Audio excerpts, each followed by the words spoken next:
Hello, my name is Hope Onslugger. I am a dual certification in special education pre-K through 8th grade and elementary school K through 4th grade.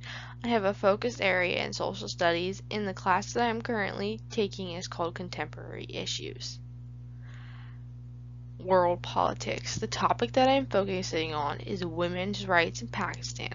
I chose this topic because I wanted to learn more about women's rights in Pakistan, and I like the idea of finding more information out about this topic. In relation to my major, I want to be able to empower my future students to be their best selves forward.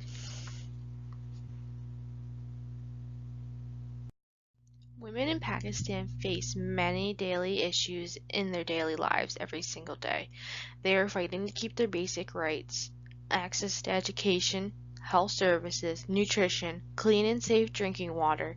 They struggle to be treated fairly and equally by Pakistan's justice system.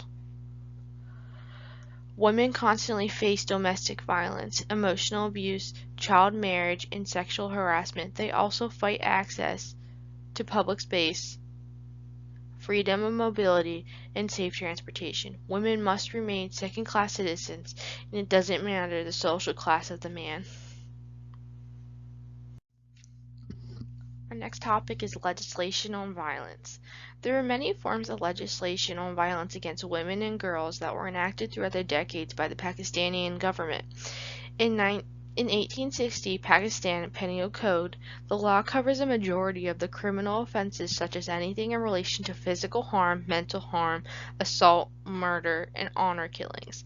In 1929, Child Marriage Restraint Act. The issue of age for child marriages is the biggest problem and are related to other societal issues and customary practices such as exchange marriages, forced marriages, practice of giving women and children in compensation in tribal/familiar clashes.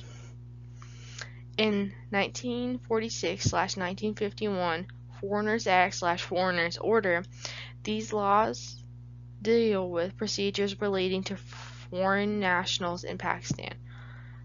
Muslim Family Law Ordinance was formed in 1961, and the law is based off the matters relating to marriage, including registration, polygamy, divorce, maintenance, and other relevant processes and procedures. The Dowry and Bridal Gifts Restriction Act of 1976 focuses on the restrictions on the number of gifts to a bride and groom, which then mandates all the dowry items to be vested property of the bride.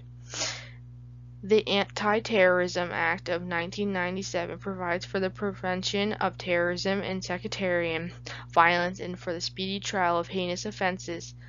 The law covers issues of child molestation and gang rape. In 2002, Prevention and Control of Human Trafficking Ordinance.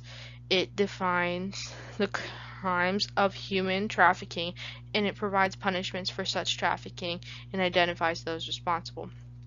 The Criminal Law Amendment Act of 2004 introduced the definition of honor crimes within the PPC and recognized it as an offense. The Protection for Women Criminal Law Amendment Act of 2006 had removed several clauses such as the clause pertaining to rape, kidnapping, abducting, or inducing a woman to compel for marriage, fornication, offenses relating to buying and selling for prostitution, kidnapping, or abducting for an unnatural lust. The Protection Against Harassment of Women at the Workplace of Act of 2010 introduced the definition of harassment at the workplace as an offense. The Criminal Law Amendment Act of 2010 talked more specifically about the harassment in public places. The Criminal Law Second Amendment Act of 2011 specifically dealt with the offense of hurt being caused by acid. The Prevention of Anti-Women Practices Criminal Law and Third Amendment Act of 2011 expanded on the existing clause on prohibition on exchange of women for purposes of resolution of a dispute to include prohibition of customs such as wahani, sawari, or any custom. The Domestic Violence Prevention and Protection Act of 2012 classifies domestic violence as acts of physical, sexual, or mental assault, force, criminal intimidation, harassment, hurt, confinement, and deprivation of economic or financial resources. What?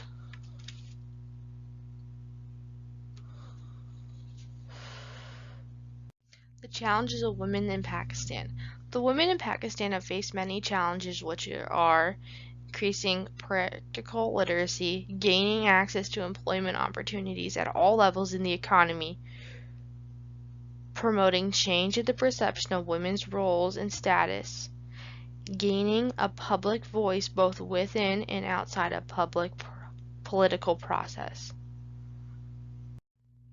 For the future of women's rights in Pakistan, they need to develop moderation, and development cannot be achieved merely through materialism.